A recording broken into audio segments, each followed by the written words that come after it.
Okay, back on the show. Richard Skinner, you have not aged more than 3 minutes during that 2-minute commercial. I shaved, though, in between. Just goes, yeah. You're looking good. Thanks. Dave Collins, always looking good. The former big leaguer is here. Guys, after the Reds went down to South Florida and took 3 of 4 from the Marlins and then 3 of 4 from the Indians in that home-and-home series, they come home and drop 2 of 3 of the Marlins on Hall of Fame weekend as well. Cause for concern, Skinny, or just the kind of usual thing that happens during a long season? Well, it's this team. I mean, this team has been a roller coaster team all year long. The thing that's just really frustrating right now is it's the base running errors have almost gone off the charts.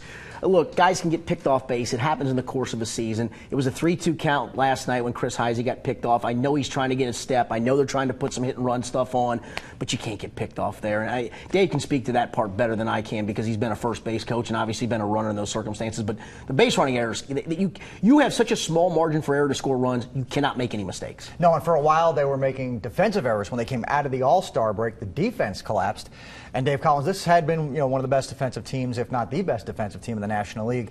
Is Skinny onto something there with the base running as well? No question about it. And I think at times last year their offense would overcome those mistakes, and you wouldn't talk about them because they were winning some of those games. But with their offense being as stagnant as it is, every time they lose a game, you go back and look at the mistakes they made that took them out of the game. Early after the All-Star break, it was their defense. Lately, it's been their base running.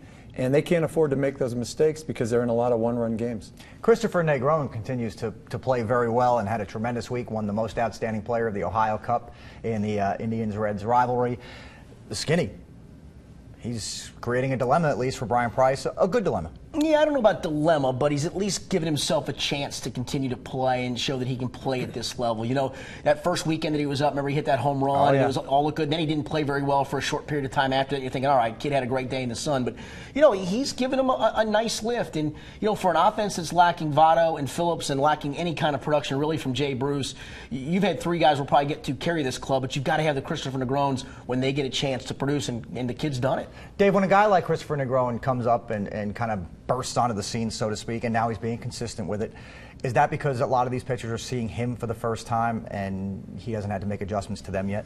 It's vice versa, too, because he hasn't seen those pitchers. But what impresses me about him is he's not trying to do too much. A lot of times when a young player comes up, he tries to do too much. This kid is not. And the other thing that has really impressed me is when he gets 2 strikes on him, he's got a great approach. He hits the ball the other way. And he seems to know the strike zone. He makes the routine play. And he does all the things that you're supposed to do as a utility player, which is to come out there and make sure you don't do anything to help your team lose. And he's done a really good job for him. And Ryan Ludwig with another RBI over the weekend. You know, Skinny, he revealed to us over before the series, he had a broken toe in the Chicago series and had kind of been fighting that thing, and it was a broken big toe on his lead foot, so it was hard to plant, hard to do anything. So maybe there's a rhyme and reason for that midseason struggle he had. Maybe, but I think age too as well has caught to slow down. I mean, he hit a ball last night that I don't know if you remember it, Mike, but the camera panned out. I thought it was like a second deck shot, and it was barely the warning track. You know, he just doesn't have the same ability to drive the ball that he used to have. Yeah, and we saw Johnny Cueto once again. He now has 14 wins. Dave Collins, this has kind of been a reverse situation for Cueto. He couldn't get any run support in the first half of the season, couldn't buy it. Now he's getting plenty, and he said it makes all the difference because it takes such pressure off of him. Yeah, and he showed you today why he's the true ace, because they needed somebody to come out there today and put a stop to the bleeding that's happened in the last 2 days, and he did that. And the thing about Cueto is every time he pitches, you know you're in the game. And if he's got his stuff going, he's going to dominate the game. But what I like about him is his consistency all year. He's been consistent every time out. We're seeing Brandon Phillips on camera getting in some infield work before the games. Brian Price obviously can't yet commit to a timetable, but thinks that he's doing well and is a bit ahead of schedule. Is there any way, though, we see Joey Votto, from maybe some of the rumblings you guys are hearing, anytime soon? I'd be stunned. You know, it just doesn't sound like it.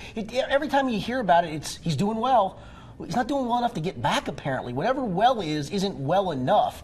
It really is a puzzler because there doesn't seem to ever be a real definitive good answer for what's going on there. And that's troublesome to some degree because you're kept completely in the dark where it's going on with him. Very quickly, Dave Collins, at what point does this begin to wear on the club? And at what point do they think, okay, we're not getting Joey Votto back this year? You know what? I think the players, just from what I've seen and the way they go about their business, I don't think they're expecting to get him back.